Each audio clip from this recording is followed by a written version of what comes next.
De questions, je vais mettre cette délibération aux voix. Y a-t-il des votes contre? Des abstentions? Ah, Madame Baldener, vous abstenez? Je ne sais pas, je ferai peut-être une déclaration assez courte sur l'ensemble des délibérations. Ah ben, vous pouvez... Vous abstenez sur les trois? Voilà. D'accord, ben, vous faites votre déclaration liminaire. Hein. Je dirais simplement que bon, c'est évidemment une grande chance pour Briançon d'avoir ces hectares aménagés en centre-ville, que la procédure de la ZAC, elle était importante à mener parce que c'est un équilibrage à tout niveau pour créer une homogénéité de la ville, une nouvelle centralité qui a toujours été un problème récurrent à Briançon, et puis un rééquilibrage de tous les équipements. Il y a eu effectivement un certain nombre de réunions auxquelles des Briançonnais ont participé. On peut toujours regretter, je regrette aussi qu'il n'y ait pas plus de gens qui s'impliquent, parce que si on fait le compte, dans les réunions, je ne sais pas, il y a eu peut-être 500 ou 600 personnes sur les 3 réunions, alors qu'il y a 12 000 habitants, donc bon voilà, mais c'est comme ça. Et ce que je dirais simplement, c'est que par contre, par rapport à la mise en place du projet, moi, il y a un certain nombre d'éléments pour lesquels je ne suis pas d'accord, et c'est... par rapport à cela que je m'abstiendrai sur les 3 délibérations, parce que je ne veux pas cautionner les choses dans leur ensemble. Et il y aurait peut-être eu un débat si les gens qui s'étaient imposés, par exemple, pour être au jury Cœur de Ville, étaient là ce soir pour en parler. Mais bon, vous n'avez que ma version et j'en suis désolée. Et donc, je pense que le débat sera réservé par rapport aux échéances électorales et qu'il n'y a pas lieu de mener un débat sur des points précis là ce soir. Et donc, à partir de là, en dehors de m'abstenir, je n'ai pas d'autre chose à ajouter. Quand vous dites qu'il n'y a pas eu beaucoup de personnes, moi je trouve que s'il y a 500 à 600 personnes qui se sont mobilisées pour les différentes réunions, c'est pas mal. Hein. Pas mal, parce que si vous éliminez les enfants, les jeunes qui ne se sentent pas concernés, ça fait beaucoup de monde, je trouve, pour une ville comme Briançon. Ça veut dire que dans une ville un peu plus importante qui aurait 100 000 habitants, il y aurait 5 000 à 6 000 personnes qui se seraient déplacées. Je pense que c'est bien. C'est un beau résultat. Je pense aussi que l'opération au cœur de ville a attiré tous les samedis qui étaient dévolus à la prise de conscience de ce qu'était ce projet à l'intérieur de Berwick et de Colo, a montré là aussi qu'il y avait un intérêt. Il y a eu des réunions publiques avec les socioprofessionnels où les gens, sur le Champ de Mars par exemple, on a eu quasiment tous les socioprofessionnels plusieurs fois, il y en a eu au moins 3 réunions avec eux. Il y a eu des réunions avec les socioprofessionnels concernés par exemple par la passerelle. Moi je pense qu'aujourd'hui, alors on pourrait espérer mieux, on pourrait espérer un peu plus de dynamisme, de créativité, d'idées. Personnellement, je pense que par rapport à ce qu'on a vu précédemment sur des opérations du même type, je pense qu'il y a une bonne mobilisation. On pourrait rêver mieux, mais je pense qu'il y a une belle... Il y a eu du monde et moi j'en suis très heureux. D'ailleurs, je voudrais féliciter le travail qui est fait au niveau du service de l'urbanisme, parce que là aussi, il y a eu un travail très important qui a été fait pour élaborer toutes ces délibérations qu'on vous propose ce soir et la création de la ZAC et toute l'opération Cœur de Ville. Donc voilà, moi je partage pas votre pessimisme par rapport aux chiffres. Je dirais simplement que c'est un peu subjectif, parce que quand on enlève les élus, les techniciens et les gens qui sont venus à toutes les réunions, je veux dire, ça fait descendre la fréquentation quand même. Hein. Alors à ce moment-là, il y a des réunions où il n'y a personne. Hein. J'étais à une réunion dernièrement à Saint-Chaffray qui était provoquée par le président du Conseil général. Si vous enleviez les 15 ou 16 techniciens qui étaient présents, les quelques personnes qui faisaient partie de la même majorité que le président, et puis les 3 maires qui étaient là, il y avait 3 maires, voilà, sur 60 personnes annoncées. Bien. Alors, je mets la délibération aux voix, donc vous abstenez et l'ensemble des élus présents votent pour. Deuxième délibération, donc, c'est l'approbation du bilan de la concertation pour la création de la ZAC Cœur de Ville. Oui, alors cette deuxième délibération, c'est donc le bilan justement de la concertation. Cette concertation s'est déroulée, hein, on vous a remis les dates ici, entre le mois d'avril et la rentrée. Vous vous souvenez qu'au mois de mars, nous avions pris la délibération réglementaire qui est une délibération où l'on se doit d'informer sur les objectifs poursuivis de la ZAC, mais aussi le lancement de la concertation préalable avec le public. Donc nous avions dans cette délibération du mois de mars inscrit un certain nombre d'actions que nous nous étions engagés à réaliser, et donc nous pouvons aujourd'hui faire le bilan de ces réalisations. Donc 3 réunions publiques, donc vous avez les dates derrière moi, donc 3 réunions publiques avec du monde, des socioprofessionnels, des citoyens, des associations, des élus, des élus communautaires également, donc en présence de Pierre-Louis Falocci, et puis 3 réunions sur des thèmes un petit peu différents pour pouvoir amener à chaque fois une information supplémentaire au fil des différentes réunions. Une réunion spécifique de travail avec les commerçants au mois de mai. Dans le rapport que nous vous avons joint aux délibérations, vous avez exactement le déroulé de ces enquêtes avec le type de questions posées. Donc vous pouvez voir qui a posé des questions, quelles ont été les réponses qui ont été apportées.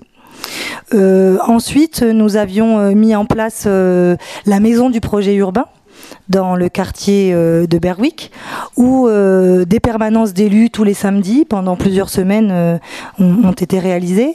Et puis dans la maison du projet urbain, vous pouviez donc visionner les différentes planches du cabinet d'études avec les différents dessins, les différents schémas de cette ZAC, mais aussi vous aviez à disposition un registre pour pouvoir consigner vos questions, et puis une boîte à idées pour aussi apporter des idées, les choses que vous avez envie de voir dans cette ZAC plus tard.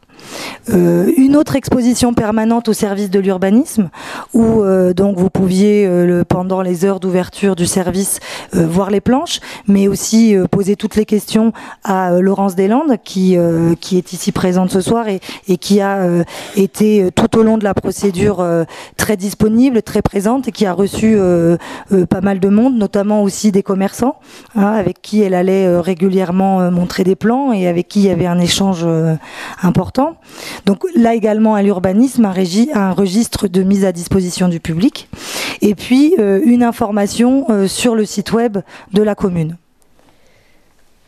Donc, par rapport au bilan de ces concertations, donc on pourrait classer un petit peu donc les remarques de la population et des personnes qui sont venues consigner dans les registres.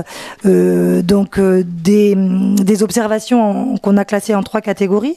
Donc à la fois des appréciations générales sur le projet, des préconisations et des suggestions, et puis des questions diverses.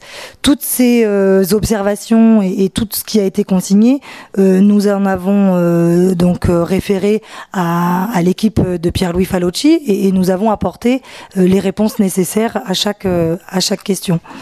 Globalement, la concertation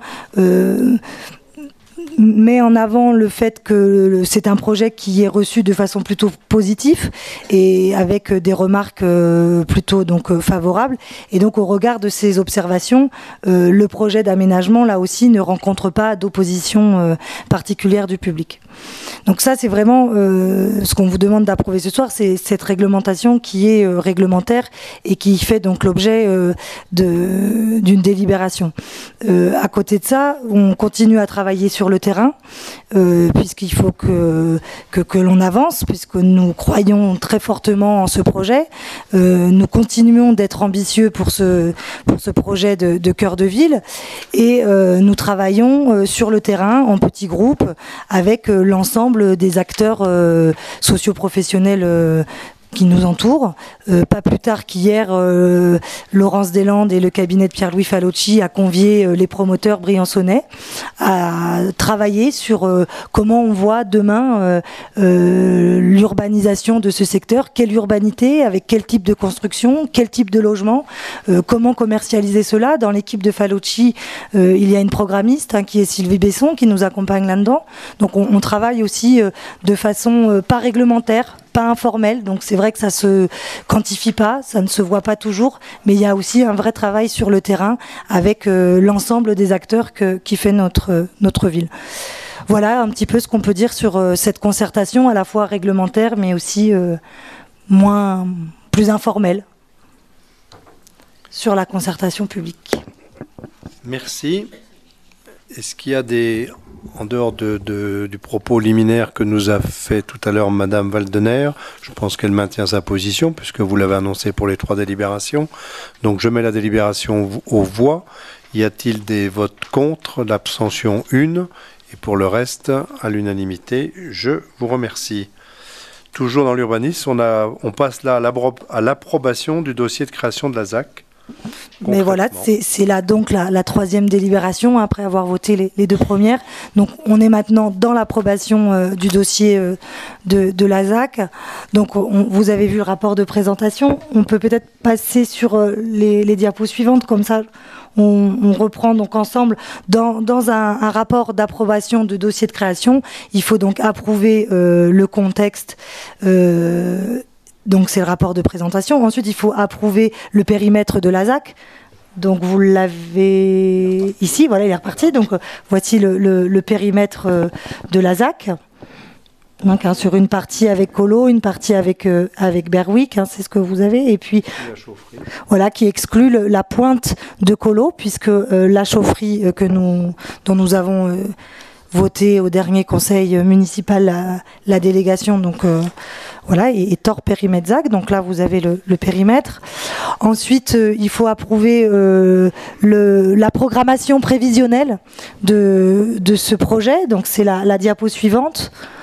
Donc sur la diapo suivante, vous avez donc la programmation des différentes polarités que l'on va retrouver à l'intérieur de la ZAC Cœur de Ville, donc avec une polarité résidentielle, une polarité culturelle, une polarité économique, commerciale, sportive et puis des équipements publics sur un total d'emprise de un peu plus de 113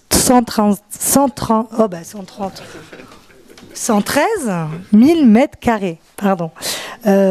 Donc effectivement, une ZAC, elle fonctionne s'il y a de la mixité. Et la mixité, elle s'organise donc autour d'activités et de polarités différentes. Donc sur la diapo suivante, on a un petit peu un plan qui reprend les différentes polarités qu'on retrouvera plus tard. Orientation. Et les différentes orientations avec là on rentre un petit peu plus dans la programmation puisque les 113 000 mètres carrés sont un petit peu plus détaillés, donc on a prévu voilà, vous avez la fonction résidentielle qui représentera 54 000 mètres carrés. Donc là aussi on pourrait détailler la fonction résidentielle. On va à la fois trouver des logements sociaux, trouver des logements en accession, trouver du logement public, du logement privé, de la résidence senior, un certain nombre de types de logements qui vont permettre aussi de créer de la mixité à la fois sociale mais aussi générationnelle et économique. Donc on retrouve à l'intérieur de chaque grande fonction différentes j'allais redire polarité, mais voilà, différentes thématiques qui vont ensuite permettre de faire en sorte que cette ZAC, elle fonctionne bien. Donc, fonction culturelle, c'est ce dont on a parlé tout à l'heure avec le plan communal scientifique, le projet scientifique culturel, pardon, pas communal, le projet culturel scientifique, de travailler sur un pôle culturel, de médiathèque, d'archives et peut-être de théâtre. Enfin, ça aussi, c'est des choses qui... Faut pas oublier que cette ZAC, elle va s'organiser dans les 15 prochaines années. Donc, le programme prévisionnel que l'on a aujourd'hui, il va aussi forcément évoluer dans le temps en fonction des besoins, des opportunités et de ce que l'on va pouvoir mettre en avant aussi en fonction des concertations. La fonction commerciale, les bureaux et les services, c'est 13 000 m². Une fonction ludique et sportive, des équipements publics, le parc urbain, pour une superficie de 23 000 m², un parc urbain qui a aussi fait en sorte que l'étude d'impact et l'étude d'impact environnemental, les mesures compensatoires dont je vous parlais tout à l'heure, elles peuvent se faire aussi, elles peuvent être compensées aussi parce que on a une superficie urbaine, enfin de parc urbain importante, et puis du stationnement public et du stationnement privé lié à l'habitat. Voilà, donc on a aussi là un plan masse en cours d'élaboration, puisque c'est ce que je vous disais, aujourd'hui c'est ce que l'on propose avec l'équipe de Falocci, mais c'est aussi des choses qui vont bien évidemment être amenées à évoluer dans le temps. Merci de votre attention et puis merci pour de suivre ce qui va se passer dans les semaines, les mois et les années à venir.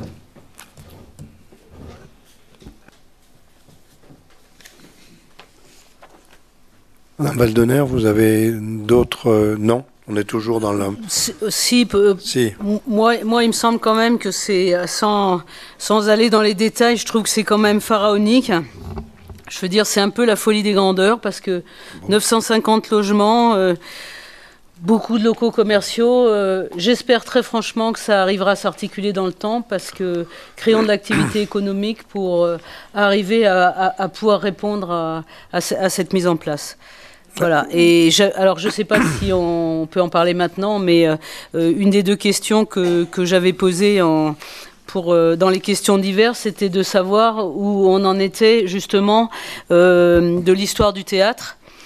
Et savoir justement s'il y avait des réaménagements et des visions précises par rapport à ça, mais on peut en parler à la fin. Non, mais l'histoire du théâtre, comme vous dites, c'est pas une histoire, vous savez très bien, puisque vous siégez, je crois, à la communauté de communes. Oui, je siège à la communauté de communes, mais je suis dans aucune commission. Non, mais on a débattu en séance plénière du problème de la problématique du théâtre, et aujourd'hui il a été clairement dit au niveau de la communauté de communes que la communauté de communes n'avait pas les moyens avant 3 ou 4 ans d'envisager l'implantation d'un théâtre pour l'instant. Aujourd'hui, ce qu'on a de sûr dans Berwick, et c'est quand même une bonne nouvelle, il y a déjà Altipolis, il y a l'hôtel d'entreprise qui est en construction, il y a le skatepark, il y a un projet de 7500 m² de résidence qui va se mettre en place assez rapidement. Je veux dire qu'on va signer, dès que la ZAC est créée, on va signer avec un promoteur qui veut construire ces 7500 m².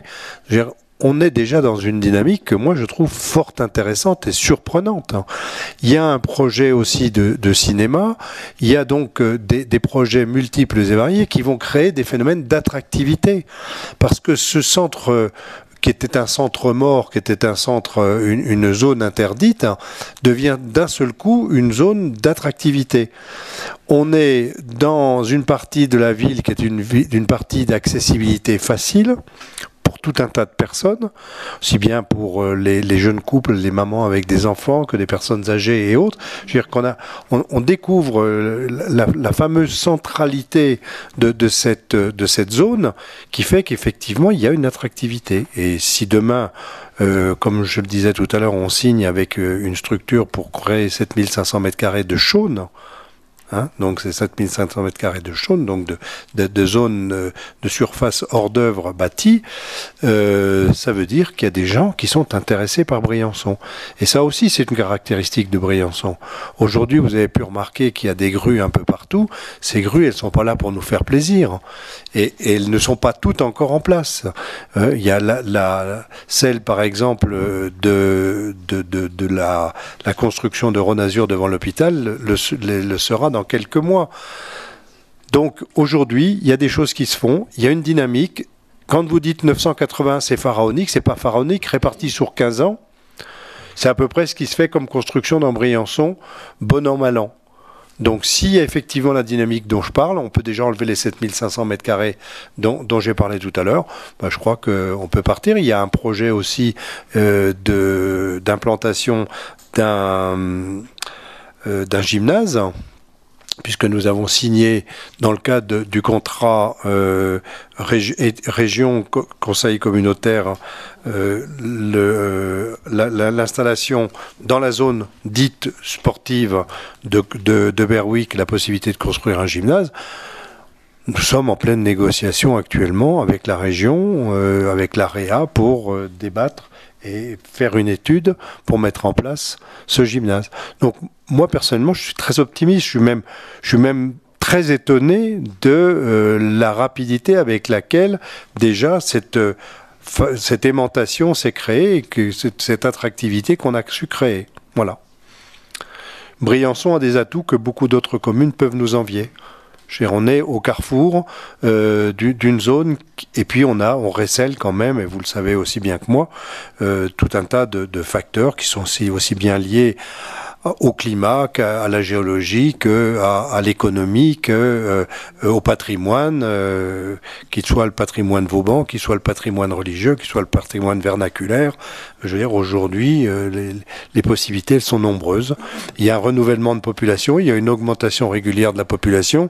Le dernier bilan social que nous avons fait a montré qu'en quelques années, ces 5 dernières années, il y a eu une augmentation de population d'environ 500 personnes.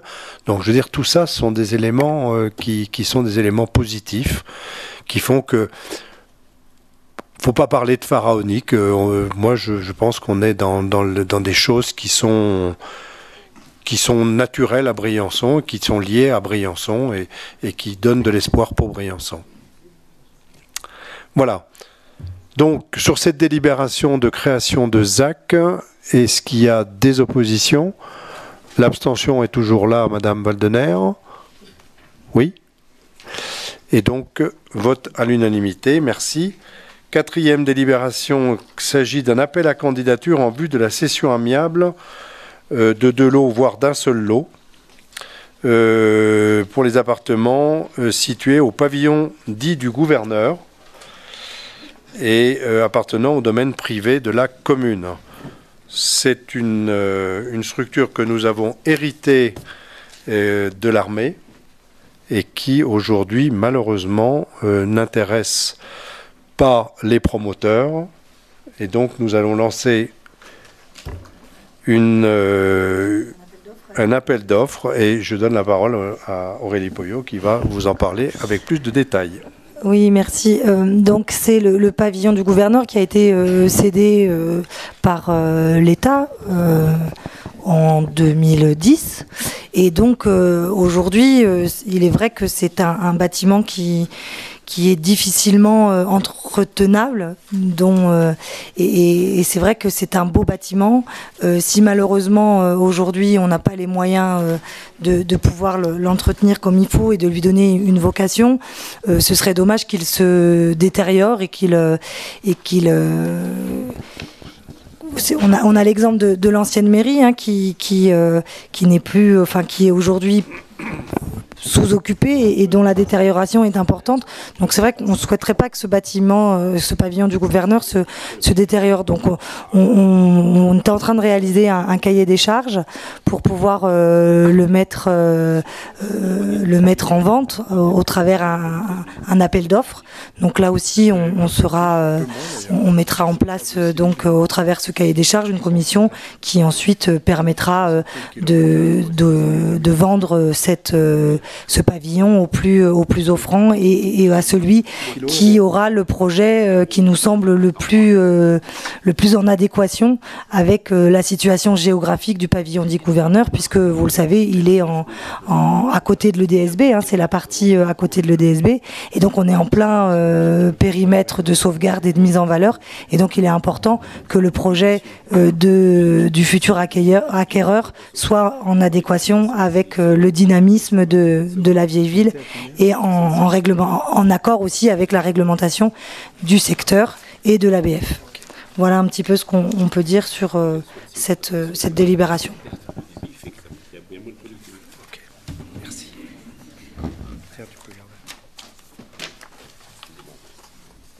Voilà. Bien. Sur cette question de vente du pavillon du gouverneur, pas de remarques particulières. Donc, si vous en êtes d'accord, je mets cette délibération aux voix. Y a-t-il des votes contre, des abstentions à l'unanimité? Je vous remercie. Je vais présenter la délibération suivante. C'est la réalisation... Alors, M. Marcadet sort, s'il vous plaît. Oui, sauf moi. Je sors pas.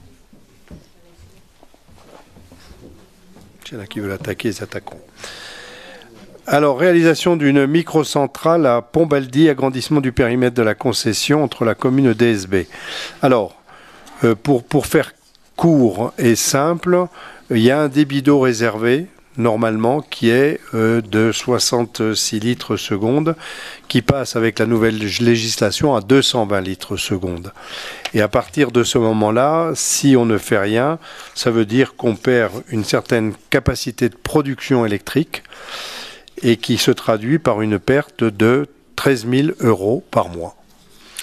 Donc, nous avons décidé, avec EDSB, de réaliser une microcentrale pour se servir d'une partie de ce débit réservé, ce qui va nous permettre de ne perdre que 9 000 € par mois, puisque nous allons récupérer une partie de la production, qui se traduit par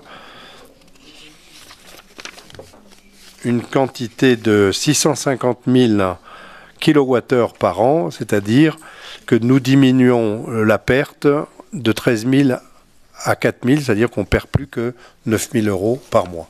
Si on n'avait rien fait, on perdait 13 000 € par mois. Nous n'en perdrons que 9 000 suite à cette nouvelle réglementation qui nous oblige à avoir un débit réservé supplémentaire. Tout ça pour sauvegarder nos poissons dans nos rivières. Voilà. Donc, si vous avez des questions, je veux bien tenter d'y répondre. S'il n'y en a pas, je mets la délibération aux voix. Y a-t-il des votes contre? Des abstentions? Vote à l'unanimité, moins ceux qui sont sortis. Urbanisme toujours, application du régime forestier. C'est M. Alain Prorel qui va nous rapporter. Merci, Monsieur le maire. Nous avons demandé en effet que l'ONF fasse une étude complète des terrains relevant du régime forestier. Il est nécessaire de l'appliquer à de nouvelles parcelles, 1142, 1143, 1145, rétrocédées à la commune par le ministère de la Défense. C'est vers les batteries de la Lame. En revanche, la parcelle privée B1201, intégrée par erreur à la forêt communale, sera retirée de la liste des parcelles relevant du régime forestier. Cette parcelle appartient en fait à EDSB. Elle se situe vers le fond du parc de la Chappe. De même, les limites de la parcelle AM 376 seront modifiées préalablement à sa cession à un propriétaire riverain, aux Artaillots, chemin vieux. Alors, vu le code forestier, considérant qu'il est souhaitable de disposer d'un acte administratif unique, considérant que l'ONF propose à la commune de solliciter Monsieur le Préfet afin d'établir un nouvel arrêté d'application du régime forestier, considérant que le contenu de la forêt communale serait de 1507 hectares, 67 arts et 39 centillards, il est demandé au conseil municipal d'accepter les modifications ci-dessus exprimées, d'accepter le principe de réalisation de l'arrêté préfectoral ci-dessus, d'autoriser Monsieur le maire à présenter cette demande auprès de l'ONF en vue de la prise de cet arrêté conformément au code forestier, d'autoriser Monsieur le maire à signer toute pièce nécessaire à l'exécution de la présente délibération.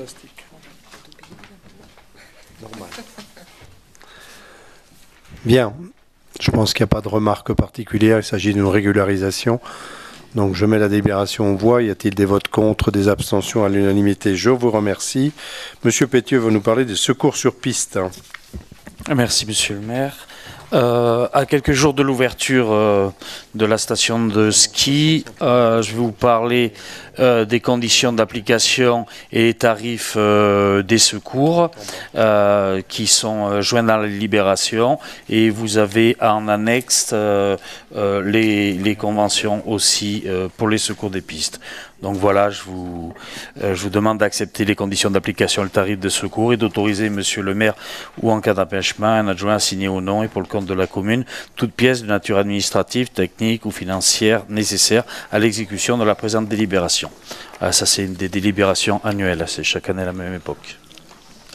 Pas de remarques particulières. Je mets la délibération en voix. Quels sont ceux qui sont contre, qui s'abstiennent, votent à l'unanimité. Convention relative à la gestion et à la mise à disposition du gymnase du collège des Garcins. Toujours monsieur Pétieux. Là, nous sommes dans le cadre d'un renouvellement donc avec le Conseil général. Cette délibération a déjà été votée en Conseil général. C'est un échange de bons procédés entre la mairie de Briançon et le Conseil général concernant l'utilisation du collège des Garcins en dehors de la fréquentation des scolaires. Voilà, donc vous avez en annexe la convention et tous les détails s'y référents. Donc je vous demande d'autoriser monsieur le maire ou en cas d'empêchement un adjoint signé au nom pour le compte de la commune cette convention de disposition de cet équipement sportif, de gestion et de mise à disposition. Voilà.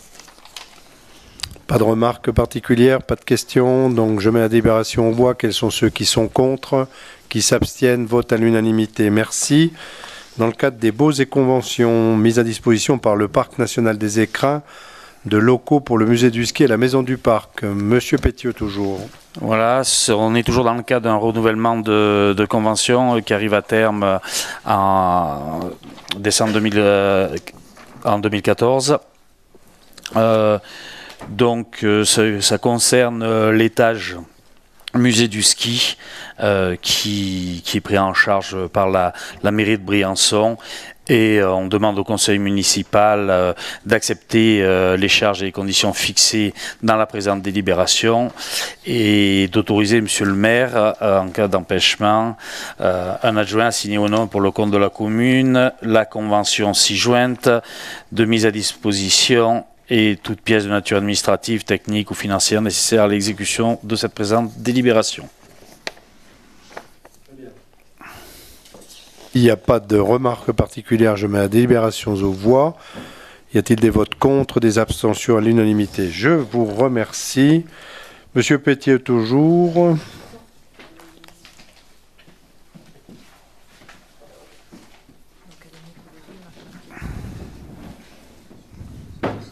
Alors sortent monsieur Nicoloso et madame... Mise à disposition du lot 103 du relais de la Guisane au profit de l'association Aventure 05.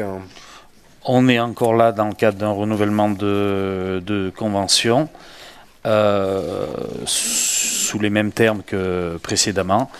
Ceci exposé, il est proposé au conseil municipal d'accepter les charges et conditions fixées dans la précédente délibération, de fixer le tarif de location du lot numéro 103 à la somme de 220 € par mois, charges comprises, réactualisable chaque année au 1er janvier selon les conditions légales et réglementaires en vigueur, et d'autoriser monsieur le maire ou en cas d'empêchement un adjoint signé au nom et pour le compte de la commune la convention ci-jointe de mise à disposition ainsi que toute pièce de nature administrative, technique ou financière nécessaire à l'exécution de cette présente délibération.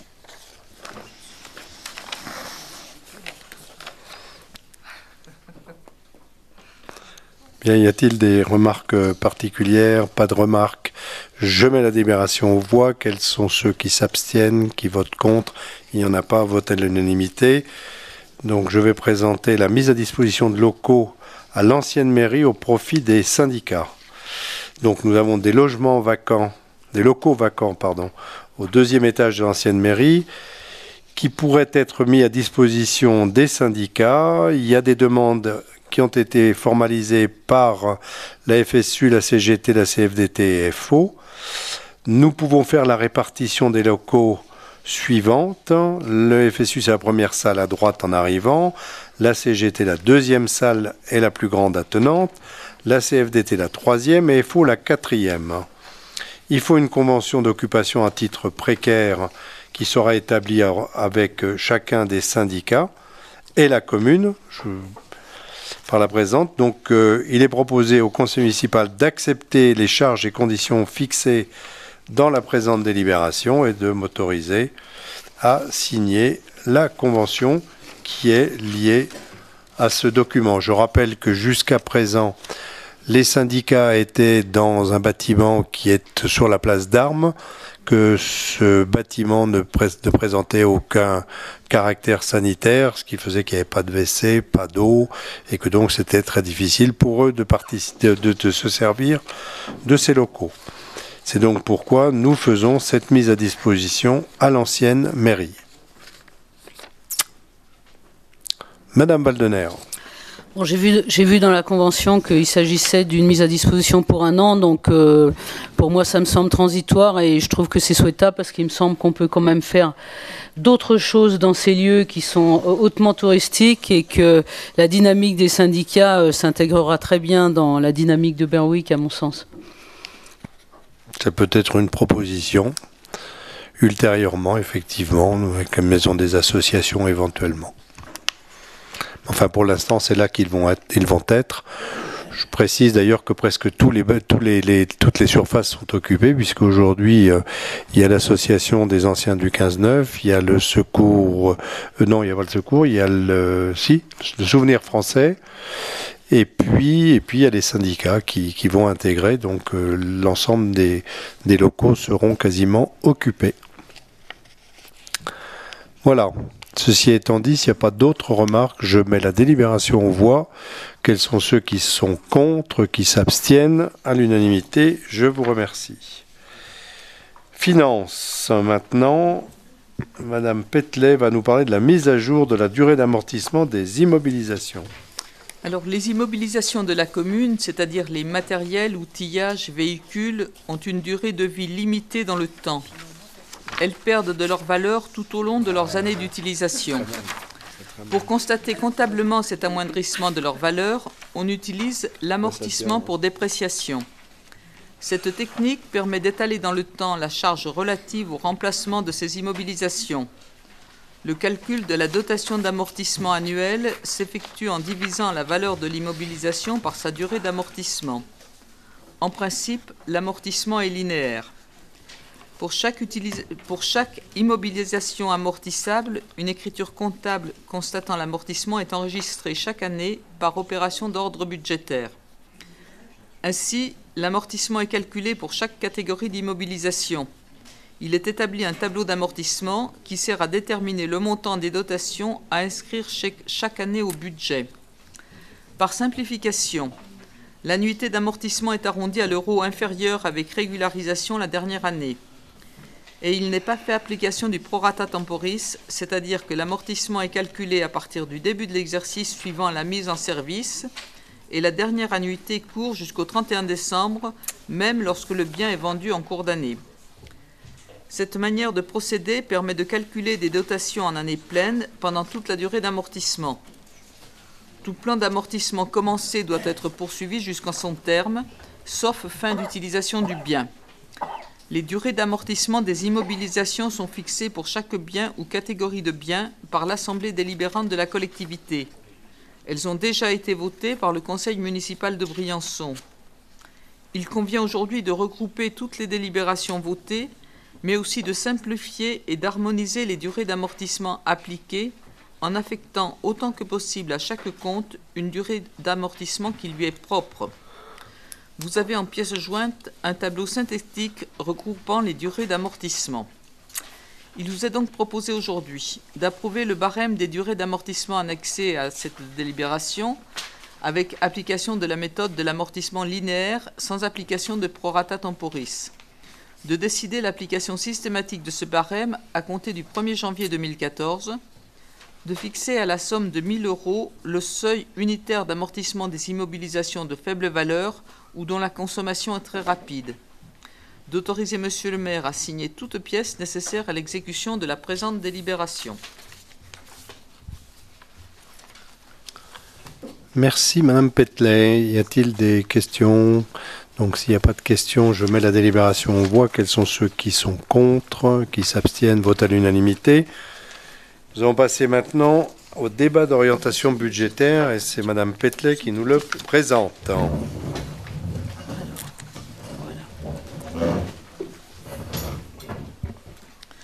Alors, dans le cadre de la préparation du budget 2014, il faut d'abord aborder des éléments de contexte qui ont un impact important sur les recettes et dépenses de notre commune.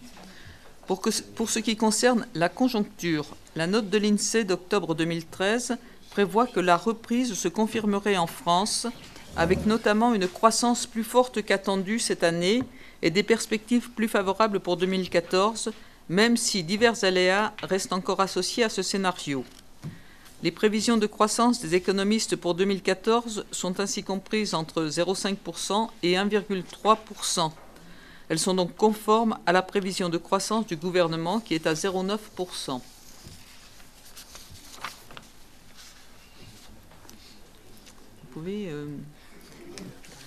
Alors, dans le cadre de la préparation du budget 2014, on doit aussi mentionner l'influence des engagements européens de la France sur la loi de finances et par conséquent sur les collectivités territoriales.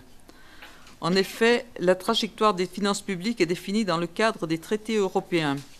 L'État doit respecter les règles européennes et les collectivités territoriales. Troisième poste de dépenses de l'État, participe à l'effort de rétablissement des comptes publics par la baisse de leur dotation. Dans le cadre de la loi de finances de 2014, la participation des collectivités territoriales à l'effort de rétablissement des comptes publics sera donc poursuivie. La loi de finances 2014 met ainsi en œuvre les principales conclusions du pacte de confiance et de responsabilité établi entre l'État et les collectivités territoriales. Après une stabilisation en 2013, les concours financiers de l'État seront diminués en valeur de 1,5 milliard d'euros en 2014, puis également de 1,5 milliard en 2015. Toutefois, conformément à ce pacte, la loi de finances 2014 prévoit le renforcement des dispositifs de compensation et de péréquation entre collectivités pour soutenir les plus fragiles d'entre elles. La dotation de solidarité urbaine va croître de 60 millions, plus 4%. La dotation de solidarité rurale va croître de 39 millions, plus 4%. Et la dotation nationale de péréquation va croître de 10 millions, plus 2%.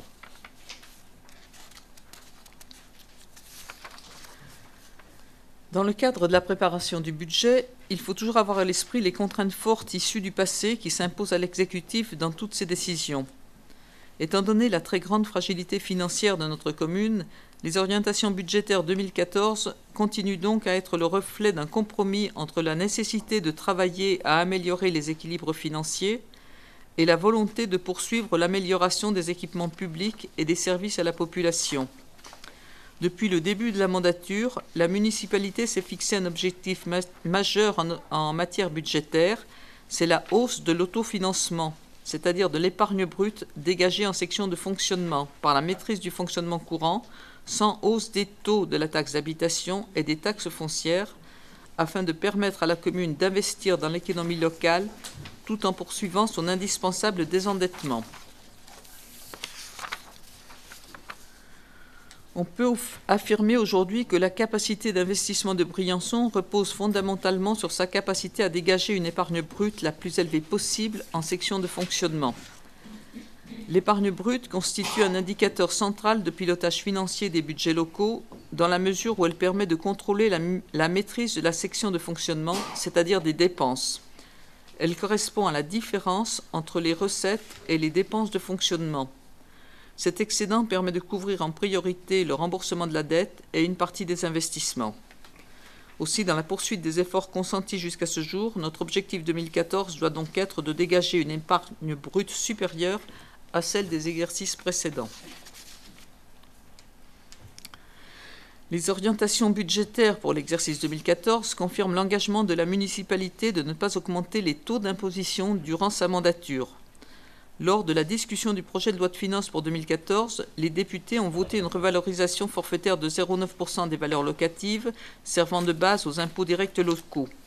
Cette revalorisation correspond à l'inflation prévisionnelle corrigée pour 2013. Entre 2009 et 2013, le produit fiscal a augmenté en moyenne de 3,02% par an, notamment en raison de l'augmentation de la base imposable, c'est-à-dire des constructions nouvelles. Avec un remboursement de la dette en capital en augmentation de 4,79% par rapport à 2012, soit un montant remboursé de 2,448 millions d'euros contre 2,336 millions d'euros en 2012, l'endettement bancaire de la commune de Briançon a diminué de près de 3,45% en 2013. Au terme de 2013, l'encours de la dette bancaire s'élève donc à 68,381 millions d'euros. Ainsi, en 4 ans, Briançon a remboursé plus de 9 millions d'euros en capital.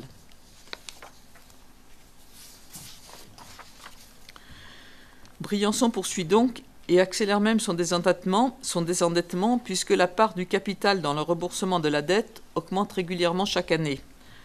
Toutefois, l'encours de dette par habitant reste près de 7 fois plus élevé que celui de la moyenne des communes de la même strate démographique. L'annuité de la dette par habitant est, quant à elle, 3,8 fois plus élevée avec des frais financiers qui représentent 15,59% des dépenses de fonctionnement réelles de la commune en 2012 contre environ 3% pour la moyenne des communes de la même strate démographique. Le profil d'extinction de la dette de Briançon permet de visualiser les contraintes fortes que le budget communal devra supporter au cours des prochains exercices, dans la mesure où une part croissante de l'épargne devra être consacrée au remboursement du capital des emprunts. Briançon est toujours une des collectivités territoriales les plus endettées de France. Le niveau d'endettement d'une collectivité territoriale se mesure à partir d'un ratio appelé capacité de désendettement.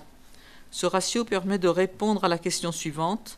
En combien d'années une collectivité territoriale pourrait-elle rembourser la totalité du capital de sa dette en supposant qu'elle y consacre tout son autofinancement brut? Selon les derniers chiffres disponibles publiés officiellement par la DGCL, la capacité de désendettement des communes de la même strate démographique que Briançon s'élevait à 4,6 en 2010. En 2012, la capacité de désendettement de Briançon au compte administratif s'est élevée à 12,98 années pour l'épargne brute contre 14,17 en 2011.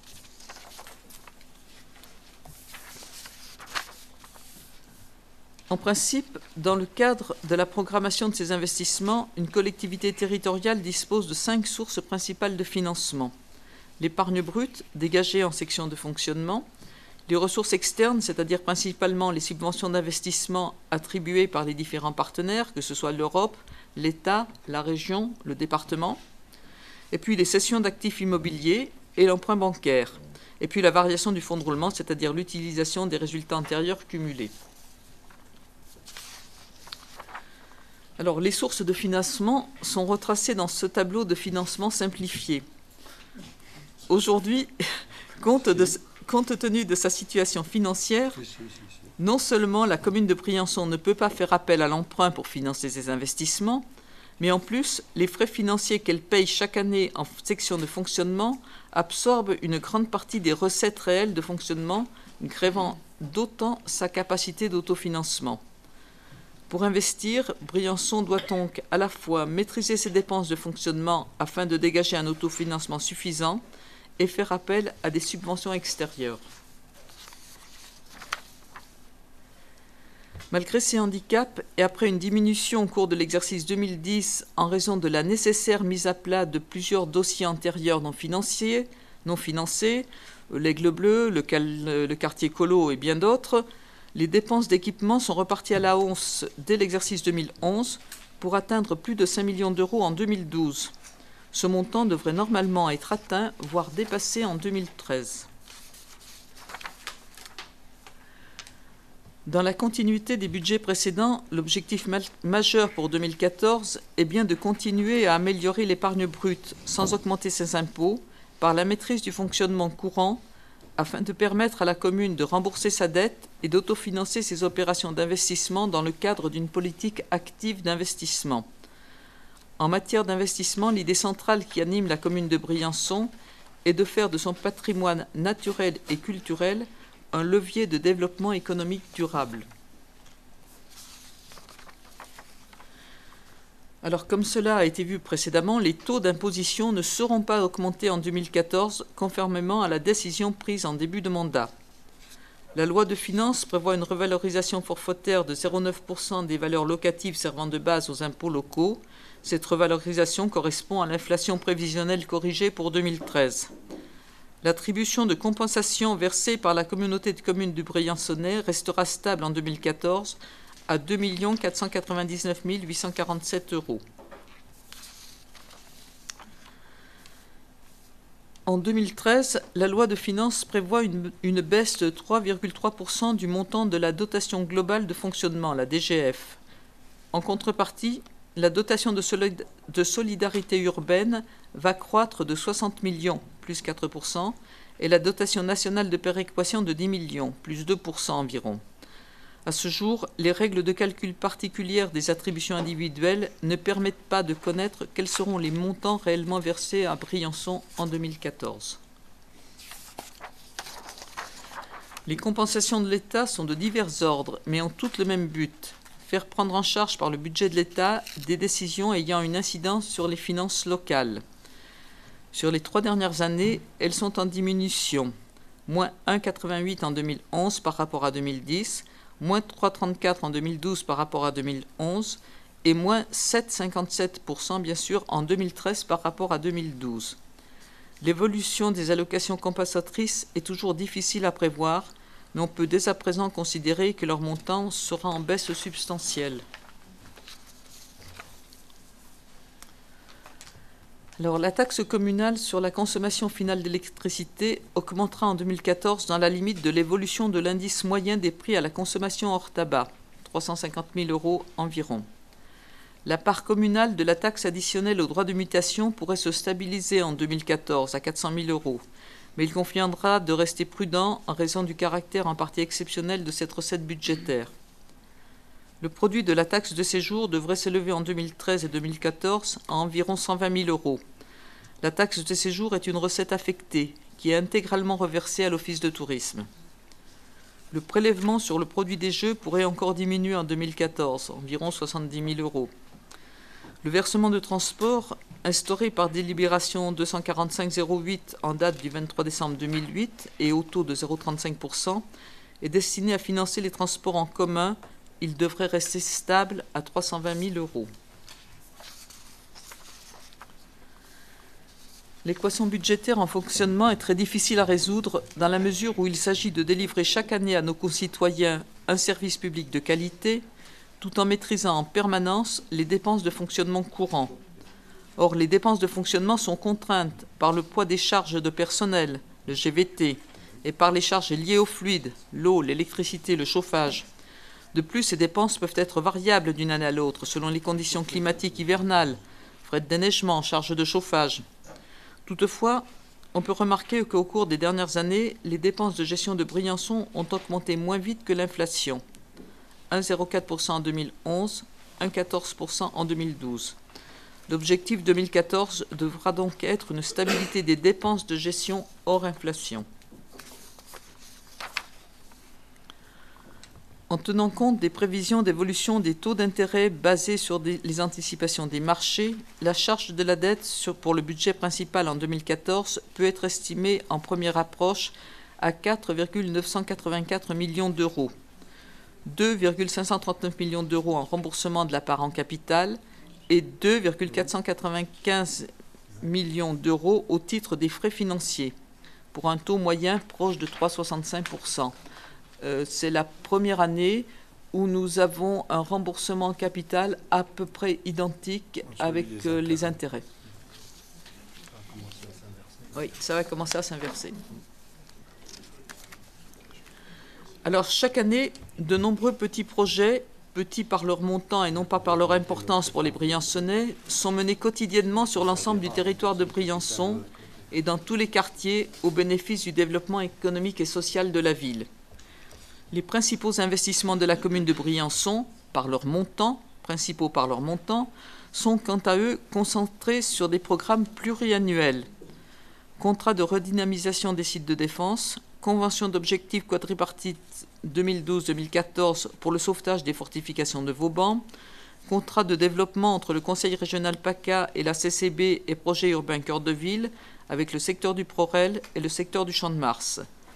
La contractualisation permet à la fois d'obtenir un taux optimum de subvention et d'organiser une programmation pluriannuelle des investissements.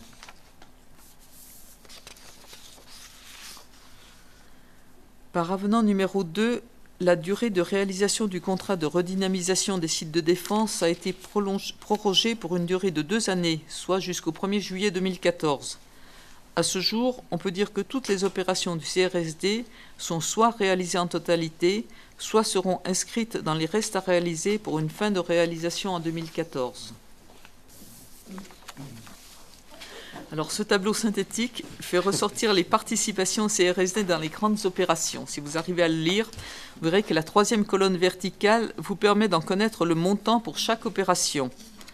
En pied de colonne, vous remarquerez que cette participation doit être en fin d'opération de 1 142 277 pour une dépense de 6 842 451 € hors taxe.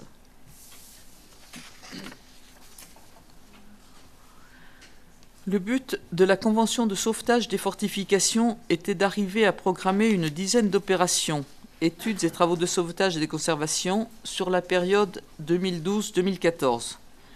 Avec un taux de subvention de 80% pour ces projets d'investissement liés au patrimoine, la commune fait ainsi jouer à fond un effet de levier important qui permet d'optimiser son intervention.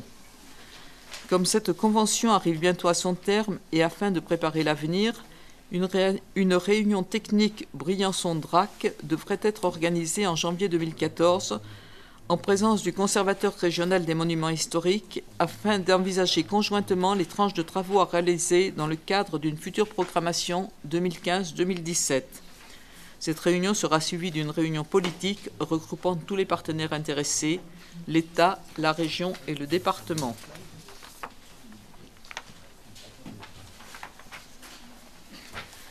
Alors en 2012, la CCB a signé une convention de partenariat avec la région PACA dans le but de réaliser des projets d'intérêt communautaire dans une vision partagée de l'aménagement du territoire et la volonté de faire de l'environnement un outil de développement. La démarche vise notamment à renforcer les liens entre la région et son espace le plus septentrional et le plus alpin. Plusieurs projets concernent directement la commune de Briançon, comme la requalification du pied de station, la voie verte ou le SIAP.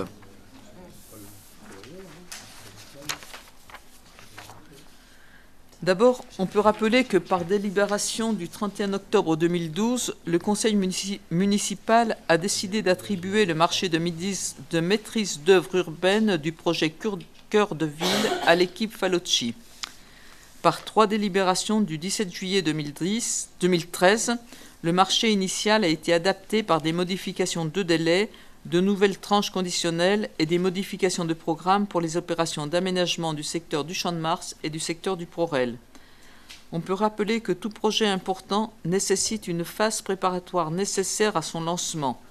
Cette étape d'étude, qui prend nécessairement du temps, est absolument indispensable pour permettre une réalisation cohérente et ambitieuse des projets envisagés.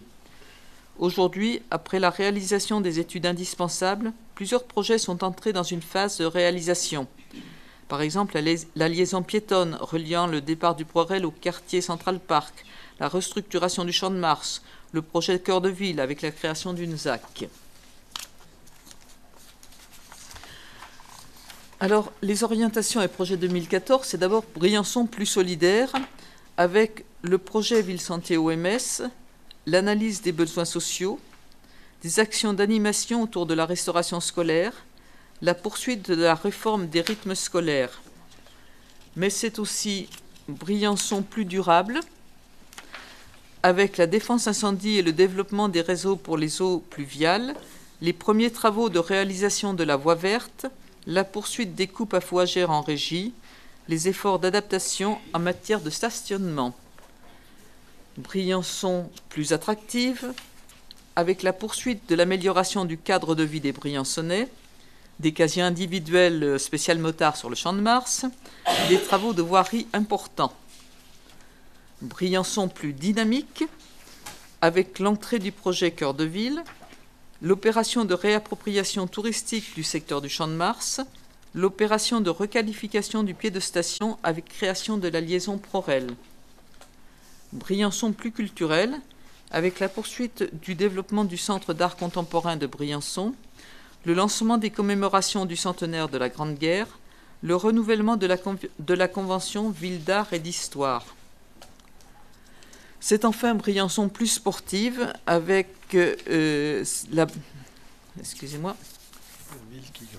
Briançon, la ville qui grimpe, non seulement s'engage en faveur du développement durable, se développe pour le bien de tous, revitalise son économie, met la culture à la portée de tous, s'emploie à améliorer le quotidien de tous, mais aussi ancre son identité de haut lieu de l'escalade de la glisse pour tous. Voilà. Je vous remercie.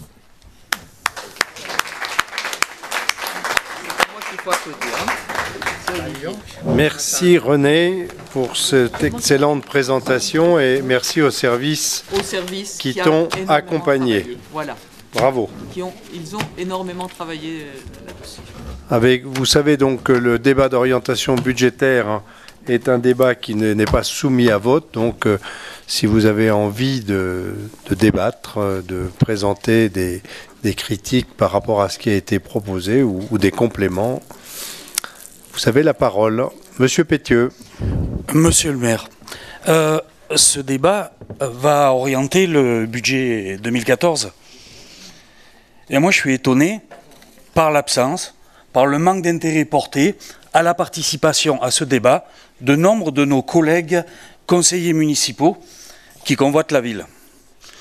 Je pense qu'ils sont plus concentrés en ce moment aux effets de manche et de paillettes, au détriment de l'intérêt porté à la gestion de notre ville.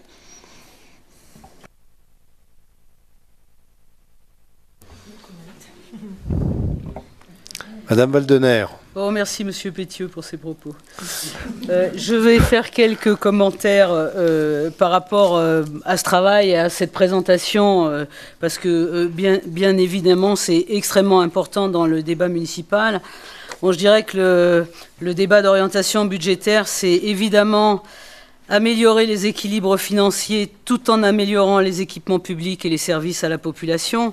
Donc c'est un compromis bien difficile à atteindre.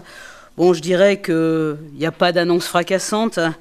Hein, l'analyse sociale, bon, qui donne, je veux dire, plus des actions en fonction des personnes âgées ou de la précarité, oui, bien sûr. La confortation des rythmes scolaires, bien sûr. La voie verte, le goudronnage, les réseaux fluviaux, etc. La phase opérationnelle de la ZAC, on en a débattu. Pour moi, c'est pas si flou, c'est quand même un petit peu flou. La culture et les événements, bon, c'est un petit peu du quotidien et un peu des répétitions de l'existant. Il y a une chose pour laquelle je vois un danger, c'est le retour à la régie pour la gestion de la piscine et de la patinoire. En tout cas, je dirais que les paramètres importants sont respectés puisqu'il n'y a pas d'augmentation des taux d'imposition, il y a une maîtrise des frais de fonctionnement, du budget de fonctionnement, une épargne brute qui est à la hauteur de 2013, donc de 2012. Donc voilà. Maintenant, je crois qu'il y a une grande neutralité de la présentation parce que les uns et les autres sont candidats et donc il n'y a pas un développement outre mesure en vue du débat électoral qui s'annonce. J'aurais quand même une ou deux questions parce que j'ai pas tout à fait, j'ai lu, compris, mais il y a par exemple, en ce qui concerne le fonctionnement, je voulais savoir les cessions d'actifs à la hauteur de 1,5 million, en quoi elles consistaient. Je voulais avoir une précision par rapport aux subventions aux associations, à savoir que les subventions à 965 000 €. Il y a un article différent pour la subvention du hockey, donc j'imagine qu'elle est en déduction, comprise dans les 965 000 € et pas à part. Je voulais connaître, je sais pas, j'arrête là peut-être. Non, je voulais connaître quels étaient les avancements des fiches d'action du CRSD, où en était-on? Sur les fiches d'action, là, vous avez eu un très beau tableau, là. Oui, c'est vrai, je regarderai le tableau, je n'ai pas assez regardé, on est d'accord. Et après, il y a une chose pour laquelle, par contre, je ne suis pas du tout d'accord, c'est les travaux de la passerelle, parce que j'arrive pas à comprendre, et je voudrais qu'on m'explique, pourquoi on s'arrête au bord de la voie et pourquoi on ne va pas se connecter à la passerelle qui était en attente. Même s'il y a un différentiel de prix, l'intérêt est tellement évident que j'aimerais comprendre ce projet. Voilà. Alors, moi, je vais vous répondre sur plusieurs points et tout d'abord sur l'équilibre financier. Alors, je voudrais quand même rappeler que l'équilibre financier, c'est quand même une nouveauté depuis 2009, parce qu'avant, on ne pouvait pas parler d'équilibre financier. Et je vous en ferai un jour la démonstration, mais vous pouvez déjà regarder les chiffres. Sur la question du retour de la régie pour ce qui est de la patinoire, et il faut savoir quand même que quand nous avons supprimé la délégation de service public des parkings et que nous avons remplacé par une régie qui s'appelle la RMBS, nous sommes passés d'un coût pour la commune à une recette pour la commune. Aujourd'hui, la recette bon an, mal an du stationnement, c'est de l'ordre de 370 000 €. Et quand on fait le bilan, pour la commune, il reste environ 100 à 150 000 €. À l'époque, on payait. Aujourd'hui, pour Vermarine, il faut savoir que nous versons, bon an, mal an, entre 600 et 800 000 € par an. Et je reste persuadé, aujourd'hui, que nous pouvons, nous, équilibrer ce budget et être bien meilleurs dans la gestion de la piscine et de la patinoire. C'est pas parce que le laxisme consistait à larguer au privé un certain nombre d'opérations sur la commune que nous devons continuer, parce qu'on était dans le laxisme, on n'en avait rien à faire. Moi, je persiste à croire qu'on dépensait moins à l'époque où M. Govard et d'autres géraient la piscine et la patinoire que nous ne dépensons aujourd'hui pour ces mêmes structures. Donc, je ne partage pas du tout votre inquiétude sur le retour en régie demain de la piscine et de la patinoire, et je pense que nous serons meilleurs, bien meilleurs, qu'aujourd'hui nous ne le sommes avec Vermarine, qui fait son travail, mais qui est surtout une entreprise qui a besoin de gagner de l'argent et qui le gagne bien. Vous dites l'épargne brute, et elle est du même niveau que 2013, mais elle était exceptionnelle en 2013. Elle le sera aussi, parce que l'épargne brute aujourd'hui, c'est quand même celle qui nous permet d'une part de payer les 2,5 millions du capital que nous remboursons et d'investir les 3 millions que nous investissons. Et je pense que là aussi, si vous regardez les chiffres avant 2009, je pense que vous aurez des difficultés à trouver l'équivalent.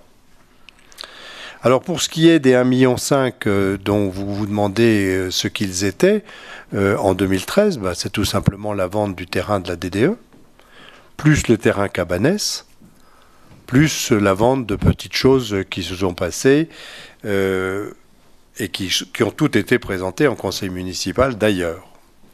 Alors quant à la passerelle, vous vous étonnez que la passerelle ne soit que ce qu'elle va être. Mais c'est très bien que vous en étonniez. Mais moi, je m'étonne que pendant 18 ans, on n'ait rien fait pour cette passerelle. Nous venons de signer un échange de terrain avec M. Julien qui fait qu'aujourd'hui nous sommes propriétaires de la continuité du terrain qui va de l'avenue René Froger à la rue Barthélemy Schex, qui va nous permettre de faire une passerelle en partie avec, au bout de cette passerelle, un ascenseur qui permettra après de faire 40 mètres à pied. Vous m'excuserez du peu, mais les gens qui vont faire du ski ne sont pas à 40 mètres près. Alors bien sûr, on peut toujours vouloir le plus. Mais jusqu'à présent, et précédemment, on faisait plutôt le moins. On annonçait beaucoup, mais on ne faisait rien. Strictement rien.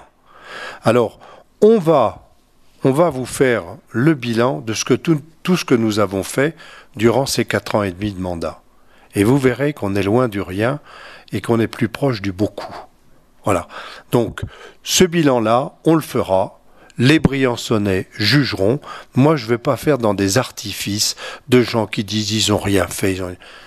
Mais simplement, les gens voient ce qui s'est fait pour eux, pour leur quartier, pour les routes, pour les enfants, pour la circulation, pour le transport. Je rappelle quand même au passage que nous avons recapitalisé EDSB et que grâce à cette recapitalisation d'1 million d'euros, c'est quand même pas rien. Grâce à ça, aujourd'hui, nous avons pu réaliser des investissements lourds qui vont permettre d'augmenter les recettes de Briançon largement dès l'année prochaine. Donc tout ça, c'est pas grand-chose, mais c'est beaucoup. Voilà. Donc on fera le bilan. Moi aujourd'hui, si vous voulez, je peux vous dire une chose, je suis fier du bilan de l'équipe qui a mené la commune. À aucun moment, nous n'avons eu des emprunts bidons, du style signé par M. Wörth, emprunt qui a été dévolu non pas à du capital, mais à du fonctionnement, mais que nous remboursons bien sûr. Nous n'avons pas, et nous ne laisserons pas, un parking de 4,5 millions, une structure comme Colo, dont les 1,4 million restaient à payer, que nous avons payé, comme les 4,5 millions du parking souterrain. Donc je pense qu'aujourd'hui, nous avons remboursé vos dettes, et largement vos dettes. Nous avons fait baisser le capital de la dette de près de 10 millions, et à côté de ça, nous avons investi. Alors, les Briançonnais jugeront, en temps et en heure. Moi, je ne vais pas faire le ventilateur. Il y a des choses précises, concrètes, pragmatiques, pesables. Et donc, à partir de ce moment-là, les Briançonnais jugeront et ils apprécieront.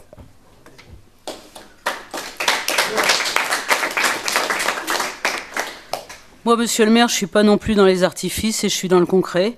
Je dirais simplement que je ne suis pas d'accord avec vous sur le laxisme. Maintenant, venez m'expliquer et me dire concrètement que le retour en régie de la gestion de la patinoire et de la piscine. D'ailleurs, au passage, je me souviens quand même de l'opposition qu'il y avait quant à sa réalisation au moment de la réalisation de l'espace ludique, etc., de la part de l'opposition dont vous étiez parti à ce moment-là, parce que c'était extrêmement dur à financer. Vous savez très bien que les subventions tombent une fois que c'est financé et qu'il y avait un certain nombre d'investissements cette année-là et qu'on trouvait que la piscine ludique, c'était pas si utile que ça. Je m'en souviens parfaitement. Donc chacun ses erreurs. Le passé est le passé. Maintenant, démontrez-moi concrètement que le retour en régie, c'est un bénéfice pour les Briançonnais et j'adhérerai tout de suite. Je viens de vous le démontrer maintenant, pour la RMBS. Maintenant, oui, après, il y avait aussi un investissement sur le parking qu'on ne pouvait pas faire. Enfin, il y a eu des raisons pour rentrer. On a quand même renouvelé tous les horodateurs, madame oui. Valdener. Je vous signale quand même que... Combien ? Plus d'1 million d'euros sur les parcs-mètres. Aujourd'hui, on a des parcs-mètres qui sont fiables, qui sont en plus, qui fonctionnent au solaire. Et donc aujourd'hui, on ne nous prend plus de l'argent tous les mois comme on le faisait, puisque vous aviez des équipes, on avait des équipes spécialisées qui venaient à Briançon faire la collecte avant nous. C'est terminé ça. Donc aujourd'hui, on a un parc qui est neuf en termes de rodateurs, on a un qualitatif en termes de gestion de parc, on a aménagé le Champ de Mars, on a aménagé le parking dans la vieille ville. Je pense qu'aujourd'hui, on n'a pas à rougir de ça et on peut se glorifier de la réussite de la régie de gestion des parkings. Donc moi là-dessus, et je ne me fais aucune illusion, je suis persuadé qu'on va diminuer le déficit de la gestion de la piscine et de la patinoire dans les années qui viendront. Il suffit de le démontrer. Nous le démontrerons. Par contre, vous ne m'avez pas répondu sur le fait que c'était plus intéressant d'arrêter la passerelle avant la voie plutôt que de la raccorder à la passerelle existante. Ben, tout simplement parce que figurez-vous que si on n'avait pas payé les 4,5 millions de l'Aigle Bleu, avec une entrée dont vous m'expliquerez un jour pourquoi elle est derrière le bâtiment plutôt que le long de la voie, puisque vous avez voté cette passerelle, ce parking, vous l'avez voté son achat, vous avez donc voté le principe de sa construction. Eh ben, vous pas, mais tous vos amis autour qui s'en glorifient. Donc, je crois que ce qu'il faudrait de temps en temps, c'est quand même reconnaître les choses. Si on avait eu ces 4,5 millions, on aurait pu en faire des choses beaucoup plus intéressantes pour les aménagements de Briançon. Et vous le savez très bien. Moi, je ne peux pas tout faire. Donc aujourd'hui, on fait ce qu'on a dit qu'on faisait. On a dit, on le fait, on le fera. Et je pense quand même que ça sera un gros plus pour la valorisation du centre-ville et pour la valorisation de Central Park. Surtout qu'il ne faut pas oublier non plus que dans le réaménagement de cette passerelle, et donc le réaménagement du quartier de Central Park, il y a la passerelle, c'est une chose, mais il y a aussi tout le réaménagement du pied de station. Hein, on oublie souvent que dans le projet de Falocci, il y a effectivement la passerelle, mais il y a aussi tout le travail autour du pied de station pour pouvoir requalifier cet endroit qui est pas aujourd'hui un endroit pour accueillir les touristes et pour recréer un espace public. Donc ça, c'est aussi quelque chose qu'il ne faut pas perdre de vue donc, lorsque l'on parle de la passerelle.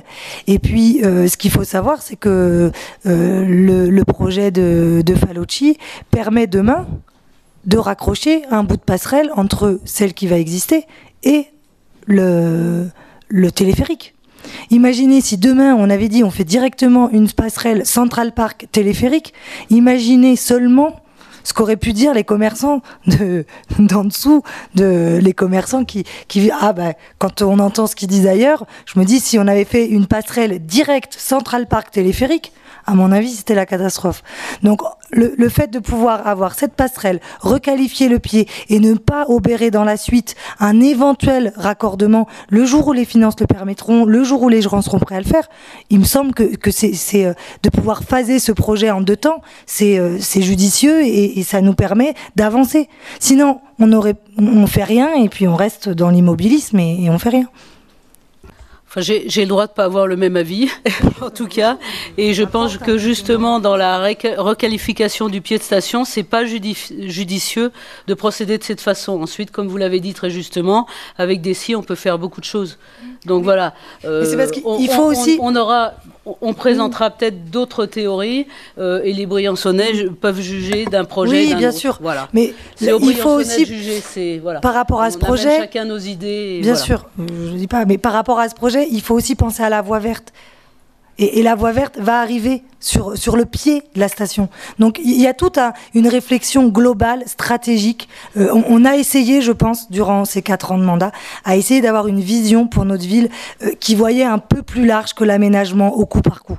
Voilà, cette gestion au coup par coup de l'urbanisme et de la réflexion, j'espère qu'on aura réussi dans ces 4 ans à montrer que si on a une vision globale, si on prend un petit peu de hauteur, si on arrive à penser tout ça, mais aussi penser territoire, pas que briançonnais, puisque la voie verte, c'est intercommunalité, c'est quelque chose avec les autres, mais je pense que ça prouve aussi qu'on a réussi à mener des projets intercommunaux qui se reconnectent, et c'est un exemple aussi. On requalifie aussi le pied de station, parce que derrière, il faut développer une activité avec double saison. Enfin, il y a beaucoup de choses qui se mettent en place, et j'ai peur souvent que les gens qui nous reprochent certaines choses aient quelque peu des œillères et une vision pas toujours,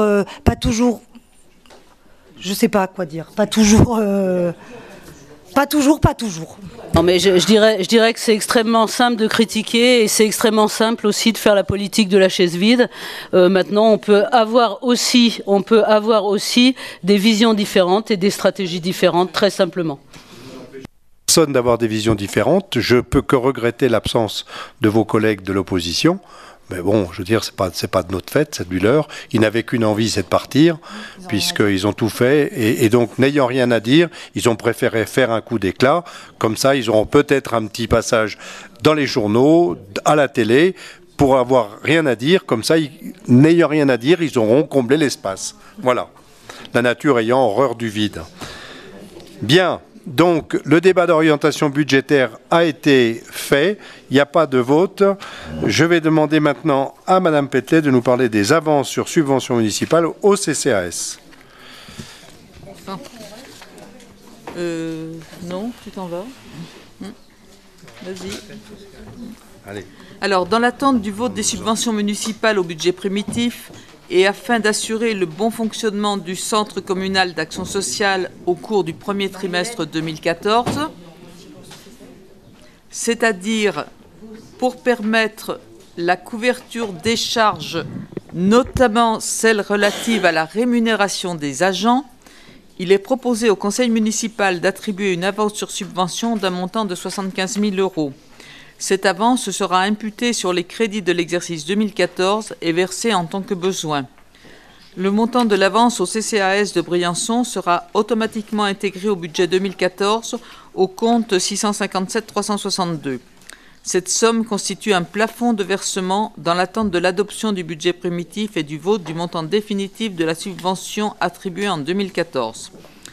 Il vous est donc proposé de décider d'accorder au CCAS, avant le vote du budget primitif 2014, une avance sur subvention correspondant à 25% de la subvention versée en 2013, soit 75 000 €.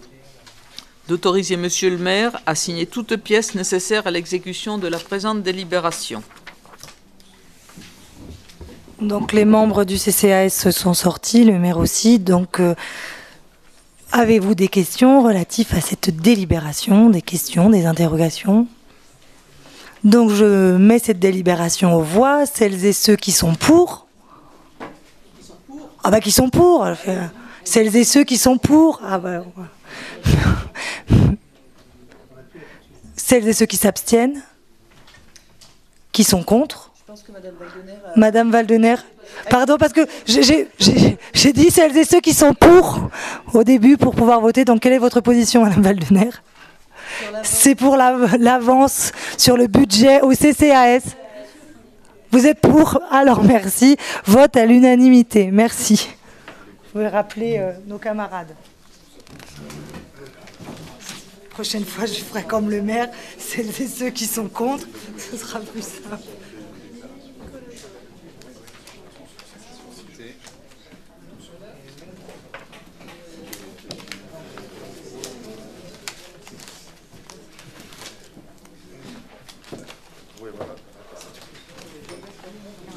Bien, avance sur subvention à l'Office du tourisme de Briançon. Madame Petelet.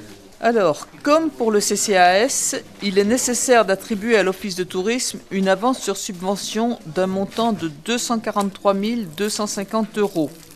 Cette avance sera imputée sur les crédits de l'exercice 2014 et versée en tant que besoin. Le montant de l'avance accordée à l'Office de tourisme de Briançon sera automatiquement intégré au budget 2014 au compte 65 737. Cette somme constitue un plafond de versement dans l'attente de l'adoption du budget primitif et du vote du montant définitif de la subvention attribuée en 2014. Il vous est donc proposé de décider d'accorder à l'Office de tourisme de Briançon, avant le vote du budget primitif 2014, une avance sur subvention correspondant à 25% de la subvention versée en 2013, soit 243 250 €. D'autoriser Monsieur le maire à signer toute pièce nécessaire à l'exécution de la présente délibération.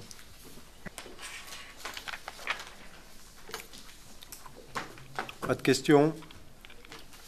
Donc je mets la délibération aux voix. Quels sont ceux qui sont contre, qui s'abstiennent à l'unanimité? Je vous remercie.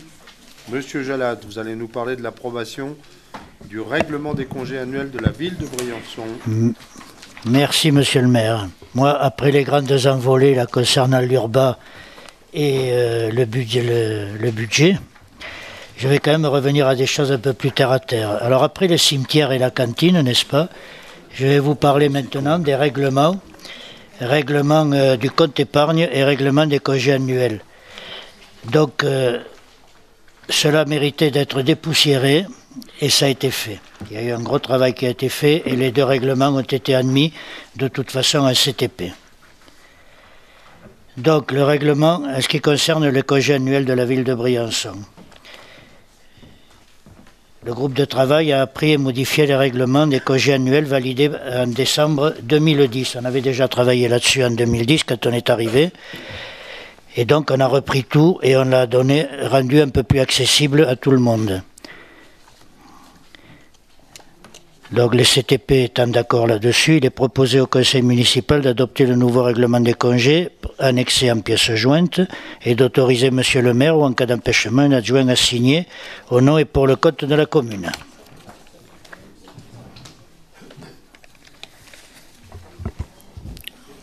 Madame Valdener, vous avez des questions ? Pas de questions. Je passe la délibération au vote. Quels sont ceux qui sont contre, qui s'abstiennent à l'unanimité ? Monsieur Jalad, modification du règlement du compte épargne-temps. Alors le compte épargne-temps existait déjà, mais enfin les modifications qui ont été apportées permettent une ouverture beaucoup plus importante au personnel. Ma foi, vous avez le règlement qui est joint en annexe, n'est-ce pas ? Et pareil, comme pour le précédent règlement, le comité technique paritaire, n'est-ce pas, le 10 décembre 2013 a donné son accord. Donc il est donc proposé au conseil municipal d'adopter les modifications apportées au règlement compte épargne en annexe, joint en annexe, et d'autoriser monsieur le maire ou en cas d'empêchement un adjoint à signer, etc. Alors la grosse modification, madame Valdener, vous m'en aviez posé la question la dernière fois, c'est surtout de permettre, alors qu'avant il fallait s'inscrire pour le compte-temps en début d'année, maintenant il est possible de le faire, c'est la plus grosse modification en fin d'année, c'est-à-dire avant le 15 décembre. Voilà. C'est quand même plus souple pour l'utilisation de ce compte-temps. Bien. Madame Valdener, pas de questions ? Parfait, nous mettons au vote quels sont ceux qui sont contre, qui s'abstiennent à l'unanimité. Merci. La délibération suivante, la SMAC, l'assurance, contrat d'assurance, risque statutaire du personnel. Aujourd'hui, la SMAC nous fait savoir qu'une augmentation du taux de cotisation pour le contrat risque s'appliquera à partir de l'échéance du 31 décembre. Notre taux de cotisation passe ainsi de 1,80 à 5% calculé sur la masse des traitements, c'est pas un petit peu, c'est multiplié par 3. Cette augmentation du taux pour accidents du travail et maladies professionnelles s'explique par une analyse de la sinistralité observée sur la période du 1er janvier 2010 au 31 décembre 2012. Donc pour la SMAC, effectivement, cette augmentation fait apparaître un rapport sinistre sur prime qui est déficitaire, qui s'établirait à 136%, d'où cette augmentation qui nous est imposée aujourd'hui. Alors nous avons négocié, puisqu'on était parti de beaucoup plus haut, on était à 6% et nous avons négocié à 5%, ce qui fait quand même, comme je l'ai dit précédemment, un triplement de la cotisation.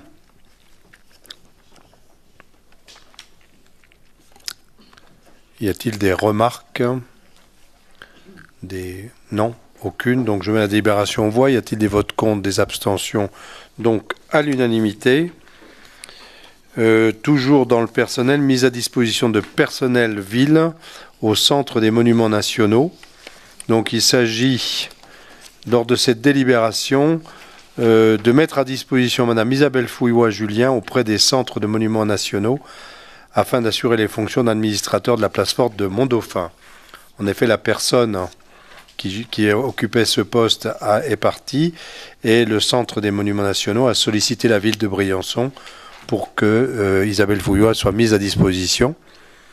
Ça veut donc dire qu'elle sera à 80% sur la ville de Briançon et que le reste, elle sera au centre de Mont-Dauphin. Le Centre des Monuments Nationaux s'engage à rembourser l'intégralité de son salaire et des charges patronales afférentes à cette partie. L'avantage qu'on peut en retirer, c'est qu'effectivement, on pourra peut-être avoir une meilleure synergie entre les deux sites, et donc ça ne pourra que valoriser un circuit patrimonial qui est déjà existant, mais qui sera encore amélioré par cet accord. Voilà, donc s'il n'y a pas de remarques particulières, aussi, Madame Waldener. Non, je dirais simplement, ça veut dire qu'on a un chef de service de qualité et qu'on peut s'en féliciter et qu'effectivement, ça ne peut que développer une synergie et c'est plus qu'intéressant pour le territoire. Mais globalement, si on fait le bilan, vous voyez, ce soir, on a remercié beaucoup les services. Et je pense que nous avons beaucoup de services de qualité et c'est très bien ainsi. C'est très bien pour Briançon en particulier. Donc je mets la délibération, on voit quels sont ceux qui sont contre, qui s'abstiennent à l'unanimité. Alors nous allons arriver à un sujet qui a beaucoup irrité les gens qui sont partis tout à l'heure, qui est l'actualisation du prix de l'eau. Je rappelle que le 29 avril 2013, au conseil municipal, j'avais dit que nous augmentions... 10, pardon. Excusez-moi. 2010, j'avais proposé au conseil municipal une augmentation du prix de l'eau de 30%, et en disant que cette augmentation de 30%, elle était nécessaire suite aux nombreux travaux qui nous incombaient et vu surtout la situation dans laquelle se trouvait la gestion de l'eau, tant sur le plan de l'apport d'eau pour les ménages que sur la mise en sécurité incendie de la ville. Et je m'étais engagé à diminuer cette augmentation dès que les travaux nécessaires seraient terminés et dès que le déficit serait résorbé. Or, à ce jour, l'essentiel des travaux sont terminés. Je rappelle que ces travaux, pour l'essentiel, c'était le réservoir de Font-Christiane, le réservoir des Salettes, le réservoir du Fontenil, l'amélioration des captages pour la potabilité, le remplacement des canalisations sur le boulevard du Lautaret à Fontenil et au Champ de Mars, et la connexion avec la source de la Doue.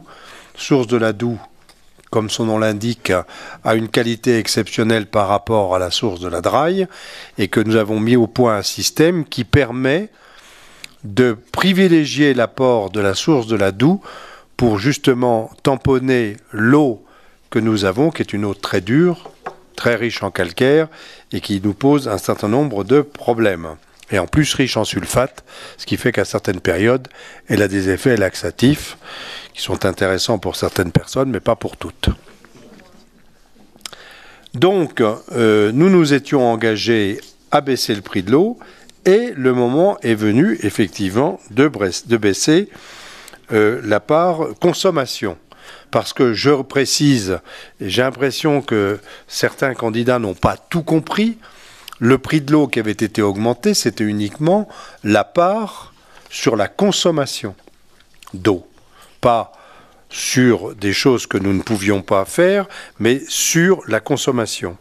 Alors, il semblerait que c'était l'axe principal de la campagne d'un candidat. Alors, si effectivement son axe principal était fondé là-dessus, ça ne valait pas grand-chose. Je dirais même que ça ne valait pas tripette, et que je comprends qu'il soit très en colère si on lui enlève le principal argument de sa campagne. Alors, ce que je vous propose ce soir, c'est donc effectivement de répondre à l'engagement que j'avais pris, que nous avions pris. Je l'avais même redit 3 fois. C'était un peu comme le reniement de Saint-Pierre, mais dans l'autre sens.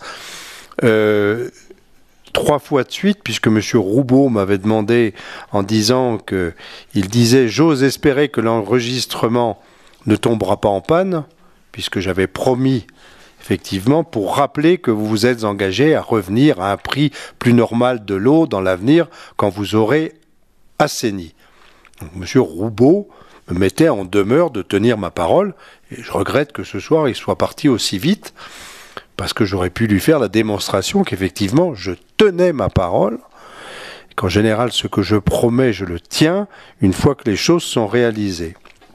Donc ce soir, je propose au conseil municipal de baisser le prix de l'eau de 15%, c'est-à-dire de réduire la moitié de l'augmentation que nous avions réalisée, parce que tout n'est pas terminé, mais que nous avons fait l'essentiel, et que donc à ce titre, nous pouvons effectivement faire cette proposition ce soir.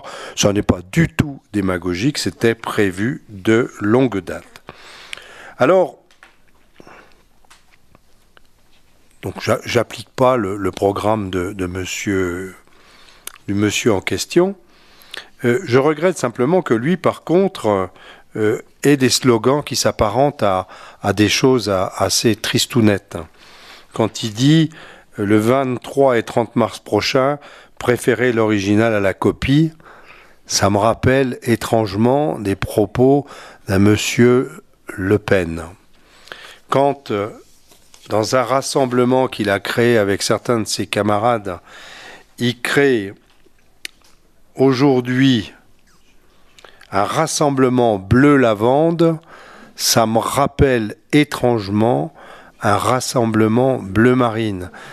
Alors, ce monsieur aujourd'hui, parce que c'est vrai que monsieur Huel, qui était le représentant déclaré pour le Front National s'étant désisté, aujourd'hui, il y a des rapprochements qui sont en train de se faire, qui sentent un peu mauvais.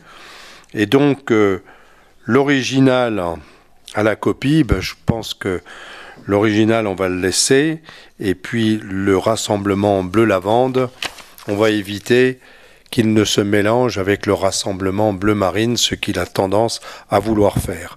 Donc, je trouve ça assez triste, assez condamnable même, d'avoir aujourd'hui ce type de pratique, ces rapprochements nauséabonds. Je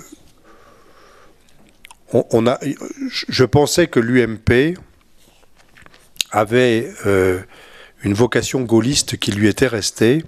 Apparemment, le gaullisme a disparu aujourd'hui. J'écoutais M. Guénaud ce matin à France Inter et je retrouvais des accents un petit peu similaires à ce qui est dit là. Et donc, nous sommes effectivement dans une continuité que je trouve regrettable parce que ça n'élève pas le débat en France et qu'aujourd'hui, une fois de plus, on est dans la démagogie politique et que pour être des démagos, on est prêt à faire des alliances et à gommer un certain nombre de choses. Voilà. Je n'en dirai pas plus, je trouve que j'en ai déjà dit beaucoup et je vais donc proposer l'actualisation du prix de l'eau sur la base de 15% de réduction et que cette baisse sera répercutée sur l'ensemble des critères du mode de facturation, à savoir la proportionnalité au débit du compteur et l'application des unités de logement. Je voudrais simplement rappeler aussi aux candidats en question qu'aujourd'hui, sur le prix de l'assainissement, nous n'avons aucun pouvoir, ni lui, ni moi. Voilà. Madame Baldener. Alors, je ne me roulerai pas par terre suite à ces délibérations, comme certains auraient pu le faire. Par contre, j'ai quand même une question. Il y a quelque chose qui m'interpelle dans le contenu de la délibération. C'est quand vous nous donnez un conseil municipal, fort tard d'ailleurs, le jeudi, mais bon, ça a dû être très compliqué et je le comprends tout à fait. Quand vous nous donnez des délibérations, il est stipulé, lors de la séance du 18 décembre 2013, le conseil d'administration de la RBEA s'est prononcé en faveur d'une baisse. Comment on peut le dire une semaine avant, ça ? Parce que sur le principe, on était d'accord. Le problème, c'était de fixer le taux. Et donc, aujourd'hui, c'est tenu la commission qui a déterminé le taux. Il y avait une fourchette ouverte. Oui, enfin, c'est un peu... Ah ben, c'est un peu. C'est un peu, quand même. Oh, c'est un peu. Bon, après, vous avouerez quand même, monsieur le maire, que ça tombe fort à point. Et si on doutait de votre candidature aux prochaines municipales, on n'en doute plus vraiment après les échanges qui ont eu lieu ce soir. C'est vous qui le dites. Oui, bien sûr. Mais bien sûr. Mais de toute façon, moi, bien évidemment, effectivement, les effets de ventilateur, les dossiers apparemment mal maîtrisés, parce que, comme vous dites, on n'a aucun effet sur les taux, sur l'assainissement. Je veux dire, c'est... En plus de ça, puisqu'on est sur les idées des uns et des autres, je pense qu'il y en a un qui est avide de récupérer les idées des autres. Donc, quand on s'offusque, je trouve ça un peu affligeant et triste pour le débat démocratique. Maintenant, même si je trouve que c'est très habile de votre part et que ça tombe au bon moment, je ne vois pas comment je ne peux pas voter cette délibération. Voilà, pour l'intérêt des Briançonnais. Parfait. Donc, je mets cette délibération aux voix. Je pense donc qu'il n'y a pas d'opposition, il n'y a pas d'abstention et vote à l'unanimité. Et je vous en remercie pour eux. Alors... Nous avons maintenant un avis de la commune sur la révision du schéma régional d'organisation des soins. Je vous rappelle qu'il y a un an environ, nous avions adressé une lettre au directeur général de l'agence régionale PACA, l'ARS, pour nous opposer à la suppression de la réanimation. Nous avions participé au recours au TA au 30 novembre pour demander l'annulation des dispositions de l'arrêté qui proposait la suppression du service de réanimation. Nous avons rencontré M. Castel, le nouveau directeur de l'ARS, qui nous a rappelé que l'hôpital de Briançon devait assurer une mission indispensable sur tout le territoire du Briançonnais, qui nous a assuré, nous, membres du conseil de surveillance que je préside, du plein soutien de la ministre des Affaires sociales, qui reste très attentive à la situation de l'établissement qui assume une mission indispensable à l'ensemble du Briançonnais avec une offre de soins hospitaliers de qualité. Il a conforté la place pleine et entière du centre hospitalier sans ambiguïté, affirmé qu'il n'y avait aucun projet de fermeture de quelque service que ce soit, la réanimation comprise. Considérer que l'effort financier réalisé à destination du CHB, qui a bénéficié de 32 millions d'euros depuis 2009, en plus des autres ressources, sera poursuivi en 2014 et 2015 au travers d'une aide annuelle de 5 millions d'euros. Que la réanimation, Madame la ministre a validé le principe d'une expertise collégiale de ce service pendant 8 mois par les docteurs Dumont, Valli et le professeur Auboyer. Considérant que les représentants de l'établissement seront naturellement associés à cette analyse pour faire émerger une solution partagée qui respecte à la fois la sécurité des patients et la stabilité de gestion de cette entité, que pour conforter sa place au sein du territoire, l'établissement doit susciter l'adhésion de l'ensemble de la communauté hospitalière, tous services confondus dans un climat de confiance, que un contrat de retour à l'équilibre devrait permettre d'engager l'établissement dans la voie du recours, du retour à l'équilibre. Le conseil municipal de Briançon constate qu'en prévoyant toujours une réorganisation sur Gap de l'activité des réanimations de Gap et Briançon, avec une orientation progressive de la réanimation de Briançon vers une activité de surveillance continue plus importante, le SROS révisé va à l'encontre de la lettre de mission du directeur général de l'ARS, adressé au directeur du centre hospitalier de Briançon, qui prévoit cette nouvelle expertise collégiale dont j'ai parlé précédemment. Affirme, c'est le conseil municipal, qu'aucun projet de fermeture de quelque service que ce soit, la réanimation comprise, ne peut être envisagé avant cette date et pas même après d'ailleurs.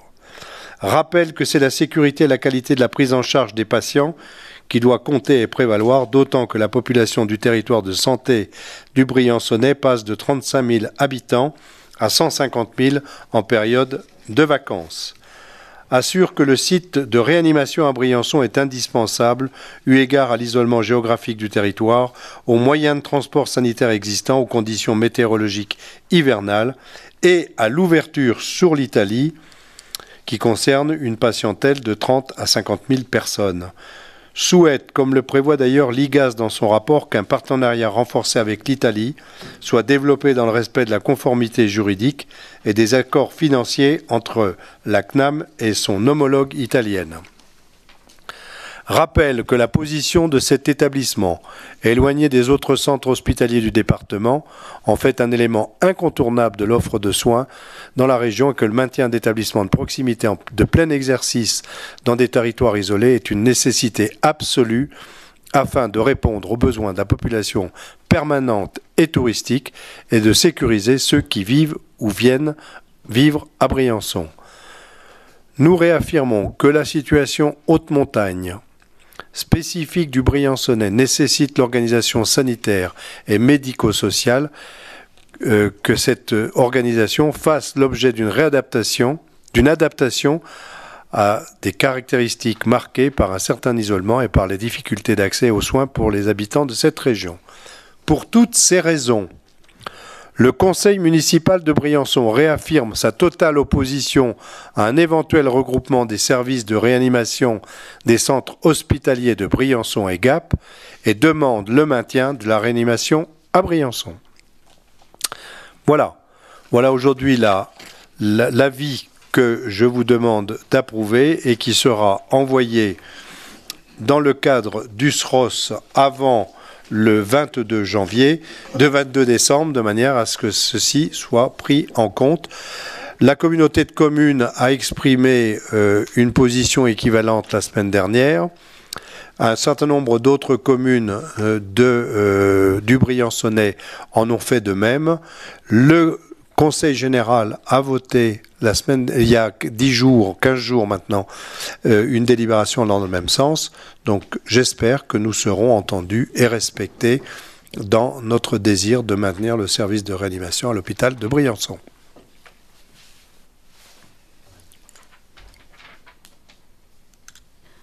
Je l'espère aussi, et je crois que toute politique confondue, tout le monde est derrière la défense du service de réanimation. Maintenant, pour avoir assisté à un certain nombre de réunions de la coordination de défense, je suis quand même très attristée qu'on nous démontre sans cesse la spirale de l'échec, et je comprends pas que nos arguments ne soient pas entendus par Marisol Touraine.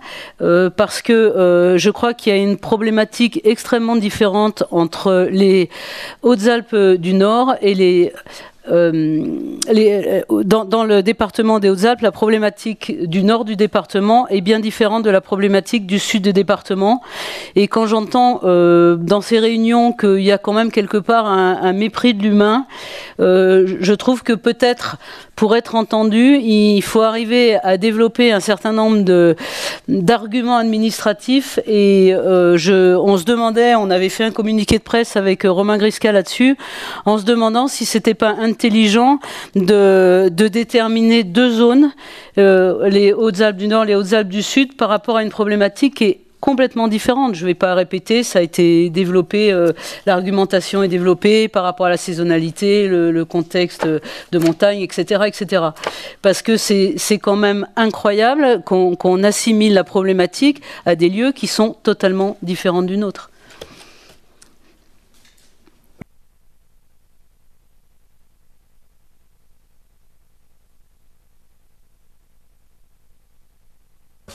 Des abstentions.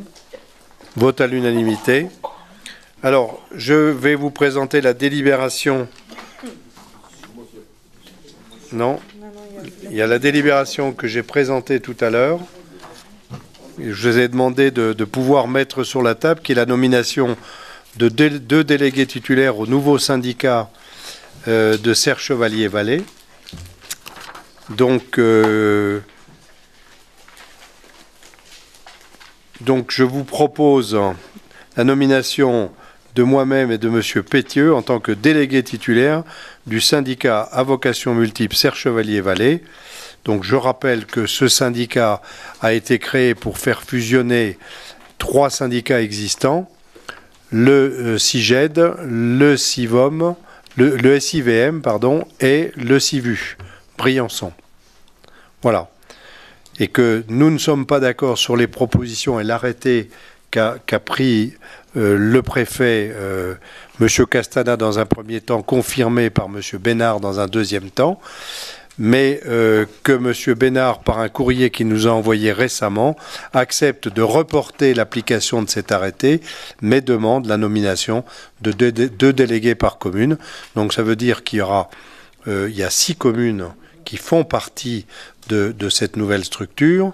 Je rappelle donc Monetier, La Salle, Saint-Chaffray, puis Saint-André, puis Saint-Pierre et Briançon. Voilà. Donc, si vous en êtes d'accord, je mets cette délibération en voix. Quels sont ceux qui sont contre, qui s'abstiennent? Vote à l'unanimité.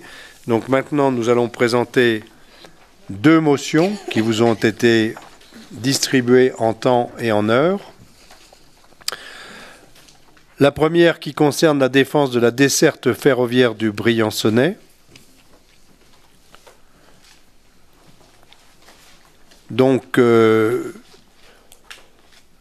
train qui concerne la vie quotidienne de chacun d'entre nous et qui constitue un outil indispensable d'aménagement de nos territoires et qui répond à de véritables besoins de mobilité. L'UNEA Paris-Briançon fait partie des TET et bénéficie à ce titre d'importantes subventions de l'État. Nous considérons qu'une bonne accessibilité est un élément fondamental, aussi bien pour permettre aux citoyens de se déplacer que pour garantir notre activité économique et tout particulièrement touristique. Donc le conseil municipal exprime son inquiétude quant à l'évolution de la qualité du service ferroviaire, desservant le département des Hautes-Alpes à quelques jours de l'ouverture de la saison touristique hivernale, constate et regrette de trop nombreux dysfonctionnements qui viennent perturber l'accès par le train au Briançonnais et nuisent gravement à l'activité touristique, principale économie de ce territoire de montagne. Déplore une dégradation globale de la qualité du service offert, irrégularité des horaires, incidents de chantier, matériel roulant vétuste bientôt hors d'usage, impossibilité de réserver plus de 2 mois à l'avance. Souhaite que le train de nuit Paris-Briançon prenne toute sa place aux côtés des services à grande vitesse et des services régionaux. Souhaite que la régénération de la voie entre Mont-Dauphin et Briançon soit inscrite rapidement avec une prise en charge financière de l'État propriétaire de l'infrastructure et de RFF le gestionnaire, et demande à l'État, autorité organisatrice des trains d'équilibre du territoire, de prendre toutes les mesures nécessaires pour assurer la pérennité d'une desserte ferroviaire de qualité dans le Briançonnais. Voilà, si vous avez des choses à ajouter. Donc je mets cette motion aux voix. Y a-t-il des votes contre, des abstentions à l'unanimité? Merci beaucoup. Deuxième motion, relative à la conciliation des calendriers scolaires avec l'accueil touristique en montagne. L'intérêt de l'enfant doit être au cœur de la démarche éducative et nous en sommes d'accord. Un raccourcissement des périodes touristiques entraîne une diminution de la capacité d'accueil des stations de montagne et un renchérissement des coûts qui limite la possibilité d'accueillir des publics diversifiés. Nous considérons que l'importance des vacances de printemps pour l'activité touristique du Briançonnais est importante, que l'impact très direct du calendrier scolaire sur l'emploi que génère l'activité touristique est lui aussi très important. Nous considérons que le calendrier 2014, avec un début des congés de printemps le 12 avril, avec certaines zones qui s'achèvent le 12 mai, ne permet plus d'avoir une activité touristique de sport d'hiver pour les vacances de printemps. Donc, dans ce sens, le conseil municipal de Briançon exprime son inquiétude quant aux propositions de calendrier scolaire pour 2014 et jusqu'à 2017, rappelle que la découverte aux 4 saisons de la montagne par l'enfant dans un cadre familial ou scolaire contribue à une éducation équilibrée des jeunes, notamment vis-à-vis des grands enjeux environnementaux, affirme son attachement à des semaines de vacances pleines et non pas démarrant en milieu de semaine, souhaite le maintien du découpage des vacances en 3 zones pour les vacances d'hiver et de printemps, avec 4 semaines de vacances en plein cœur de l'hiver, demande au gouvernement de prendre en compte les conséquences économiques des décisions relatives au calendrier des vacances scolaires et que soit recherché en concertation avec l'ensemble des acteurs concernés toutes les solutions permettant de concilier le nécessaire allègement des rythmes scolaires avec le maintien d'une activité touristique dynamique indispensable au territoire de montagne. Monsieur Pétieux. Oui, monsieur le maire, vous me voyez chagriné. Chagriné parce que je pensais qu'on allait tous porter ensemble ce projet autour de cette motion, que tous ensemble nous allions être à côté de nos socioprofessionnels et aussi dans l'intérêt de nos enfants, nous qui ne les dépouillons pas, je parle des socioprofessionnels, de leurs symboles, mais qui leur apportons ce soir tout notre soutien dans leurs revendications. Autant les rouges que les bleus. Que les verts. Que les verts. Que les joueurs de ski, que les chauffeurs de ratrac, que tout le monde. Que tout le monde. Absolument. Et que les ateliers. Et que... Naturellement. Naturellement. Bon, si vous en êtes d'accord, donc, je mets la motion aux voix. Y a-t-il des votes contre? Des abstentions? Donc, c'est à l'unanimité que nous présentons ces 2 motions. Je vous remercie pour votre présence. Je regrette les comportements d'une partie de l'opposition. Je les déplore même. Et je vous souhaite à toutes et à tous d'excellentes fêtes de Noël et de fin d'année. Et le prochain conseil municipal aura lieu le 12 février. Et nous présenterons à cette occasion le budget, futur budget 2014. Merci.